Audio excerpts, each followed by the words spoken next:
மாண்புமிகு தமிழ்நாடு முதலமைச்சர் அவர்கள் ஆணைக்கிணங்க பெருநகர சென்னை மாநகராட்சிக்கு உட்பட்டு ரிப்பன் மாளிகையில் வந்து ICCC integrated control and command system என்ற தொழில்நுட்பத்தினால நம்ம சென்னை மாநகராட்சிக்கு உட்பட்ட அனைத்து கெனால் பகுதிகளும் சரி, சப்வே பகுதிகளும் சரி, அதே போல் குப்பைகள் சேகரிக்கும் பகுதிகளும் சரி, இப்படி கேமராக்கள் பொருத்தப்பட்டு ரிப்பன் மாளிகையில் வந்து தொடர்ந்து கண்காணிக்கப்பட்டு வருகிறது. இந்த ICCC என்பது மழைக்காலங்களில் மிகவும் பயனுள்ளதாக இருக்கும். சென்னை மாநகராட்சிக்கு உட்பட்ட பகுதிகளில் வந்து எந்தெந்த பகுதிகள் எல்லாம் தண்ணி நிற்குது, எங்கே சப்வேஸ்லாம் வந்து டிராஃபிக் இஷ்யூ ஆயிருக்கு, இல்லை பப்ளிக் ஏதாவது இடையூறு ஆயிருக்கா அப்படின்றது இந்த ICCC மூலியமாகவே கண்டறியக்கூடிய ஒரு சூழலை வந்து மாநகராட்சியில் ஏற்படுத்தணும். இந்தியாவிலே முதல் முறை தான் சென்னை மாநகராட்சியில் இத்திட்டம் வந்து துவங்கப்பட்டது மாண்புமிகு முதலமைச்சர் அவர்களால். ஒவ்வொரு மழைக்காலங்களிலும் வந்து அந்த பகுதிகளிலேருந்து எந்த அளவுக்கு மழை பெய்ய இருக்குது ப்ரெடிக்ஷன் எல்லாமே வந்து நம்ம தொழில்நுட்பத்தினால அங்கே நிறைய சாஃப்ட்வேர் அப்டேட் பண்ணி கொண்டு வந்திருக்கிறோம். ஸோ எவ்வளோ நேரம் மழை பெய்யும், எந்த சென்டிமீட்டர் அளவுக்கு மழை பெய்யும், எந்தெந்த பகுதிகளெல்லாம் தண்ணி நிற்கும், எந்தெந்த பகுதிகளெலாம் பொதுமக்கள் பாதிக்கப்பட்டிருக்காங்க, அதே போல் ஒரு கல்யாண மண்டபம் மாநகராட்சிக்கு உட்பட்ட கல்யாண மண்டபத்துலேயும் வந்து பொதுமக்கள் அங்கே போய் தங்கியிருக்காங்கன்னா அவங்க எந்த அளவுக்கு சேஃப்டியாக இருக்காங்க, இப்படி அனைத்துமே சென்னை மாநகராட்சியில் இருக்கக்கூடிய அனைத்து பகுதிகளுமே கண்காணிக்கும் வகையில் வந்து இந்த ICCC வந்து செயல்பட்டிருந்தது. இன்றைக்கு வந்து ரீஜன் வாரியாக வட்டார வாரியாக வந்து இந்த ICCC வந்து RICCC என்ற முறையில் வந்து இன்றைக்கு பெருநகர சென்னை மாநகராட்சியின் துணை மேயர் அவர்களும் மாநகராட்சி ஆணையர் அவர்களும் இப்பகுதியின் சட்டமன்ற உறுப்பினர் மோகன் அவர்களும் மண்டல குழு தலைவர் கூபி ஜெயின் அவர்களும் மாமன்ற உறுப்பினர் மெட்டல்டா அவர்களும் DC ஒர்க்ஸ் சிவகுரு சார் அவர்களும் மற்றும் RDC ஒருங்கிணைந்து இத்திட்டத்தை வந்து துவங்கி வைத்திருக்கிறோம். வரக்கூடிய மழைக்காலங்களில் வந்து வட்டார வாரியாக வந்து மண்டலங்களில் நடக்கக்கூடிய என்னென்ன பாதிப்புகள் இருக்குது, மழைக்காலங்களில் எந்தெந்த பகுதியில் தண்ணி தேக்கம் இருக்குது, இல்லை சப்வேஸ் எந்த அளவு ஃபங்க்ஷனிங்கில் இருக்குது, இல்லை வந்து பின் பகுதியெலாம் வந்து கிளியர் பண்ணாமல் இருக்கா, இன்னும் வந்து பின் லாரி வரலையா அப்படின்ற முற்றிலுமாக கண்காணிக்கும் வகையில் வந்து இன்றைக்கு ரீஜன் வாரியாகவே திட்டம் வந்து துவங்கப்பட்டிருக்கிறது. கண்டிப்பாக ஒவ்வொரு வட்டாரத்துலேயும் வந்து RDC தலைமையில் வந்து இது தொடர்ந்து நடைபெறும். அவர்களுக்கும் வந்து செய்யக்கூடிய பணிகள் வந்து துரிதமாக செய்யறதுக்கு இது மிகவும் பயனுள்ளதாக இருக்கும். சென்னை மாநகராட்சி அலுவலகத்துல இந்த மாதிரி கண்ட்ரோல் சென்டர் செயல்பட்டு இருக்கு. ரீஜனலா பிரிக்க வேண்டிய தேவை என்ன, இல்ல ஒர்க்க நம்ம இவங்கள்ட்ட கொடுத்துட்டு மாநகராட்சி வேற ஏதாவது இல்லை, நம்ம ரிப்பன் மாளிகையில் இருக்கக்கூடிய ICCC வந்து சென்னை மாநகராட்சி முற்றிலுமாக வந்து எடுக்கக்கூடிய சூழல்.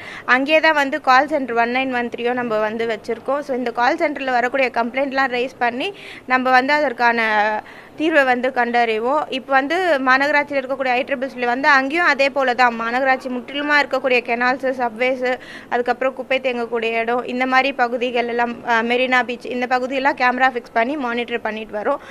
ஒவ்வொரு மழைக்காலங்களில் வந்து இந்த நவம்பர் டிசம்பர் மாதத்தில் பார்த்தீங்கன்னா ஒரு சில நேரத்தில் வந்து ஒரே நாளில் வந்து 20 சென்டிமீட்டர் மழை பெய்யக்கூடிய சூழல் ஏற்படுகிறது. அந்த நேரத்தில் வந்து நம்ம ரிப்பன் மாளிகையில் தான் வந்து இது முற்றிலுமாக கண்காணிக்கக்கூடிய சூழல் ஏற்படுகிறது.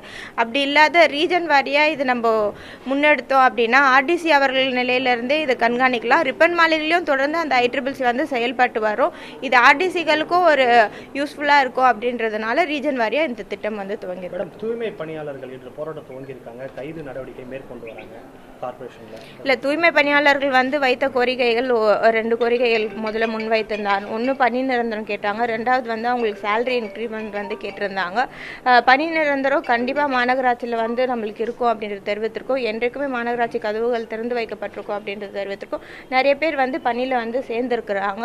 2வது வந்து சேலரி இன்க்ரிமெண்ட் கேட்டிருந்தாங்க. இப்போ அதுவுமே வந்து இன்க்ரீஸ் பண்ணி 761 வந்து நம்ம மண்டலம் 5, 6க்கு கொடுத்துருந்தோம். கூடுதலாக பிற மண்டலங்களுக்கும் வந்து கேட்டிருந்தாங்க. 9லேருந்து 15 இருக்கக்கூடிய மண்டலங்கள், அதே போல் 1, 2, 3 மண்டலங்களில் கேட்டிருந்தாங்க. அதற்கான பணிகளும் நடைபெற்று வருகிறது. வரக்கூடிய மன்ற கூட்டத்தில் அதற்கான பொருள் பெற்று அவர்களுக்கும் வந்து அந்த சேலரி இன்க்ரீஸ் வந்து பண்ண நிலையில் இருக்கு. இல்லை, அவங்க வைத்த 2 கோரிக்கை சேலரி இன்க்ரீஸ் பண்ண சொன்னாங்க, பண்ணி கேட்டாங்க. 2மே நம்ம பண்ணி கொடுத்துருக்கோம்.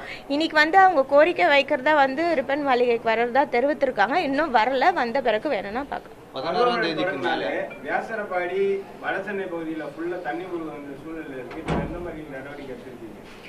பருவமழை முன்னிட்டு மாநகராட்சி சார்பாக அனைத்து முன்னெடுப்பு நடவடிக்கைகளும் நடைபெற்று வருகிறது. மாநகராட்சி சார்பாக மழைநீர் வடிகால் பணிகள் வந்து துரிதமாக நடைபெற்று பல பகுதிகளில் வந்து முடிவடைந்து கடந்த மழையிலே வந்து அது நல்ல பலனை தந்திருக்கு. பொதுமக்களிடையும் அது நல்ல வரவேற்பை பெற்றிருக்கிறது.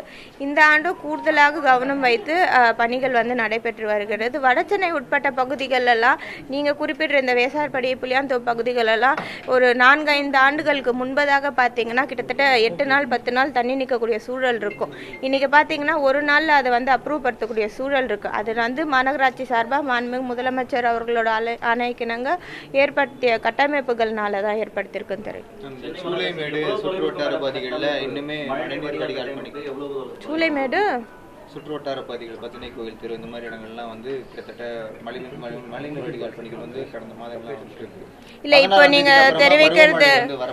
நீங்கள் தெரிவிக்கிற பகுதி டெமலஸ் ரோடு, இந்த புளியாந்தோப்பு பகுதிகளில் சூளைமேடு இது எல்லாமே ஒருங்கிணைக்கக்கூடிய பகுதி தான். அந்த இடத்துல வந்து பணிகள் நடைபெற்று வருகிறது. அந்த பணிகளும் துரிதமாக நாங்கள் முடிக்க சொல்லி அறிவித்திருக்கோம்.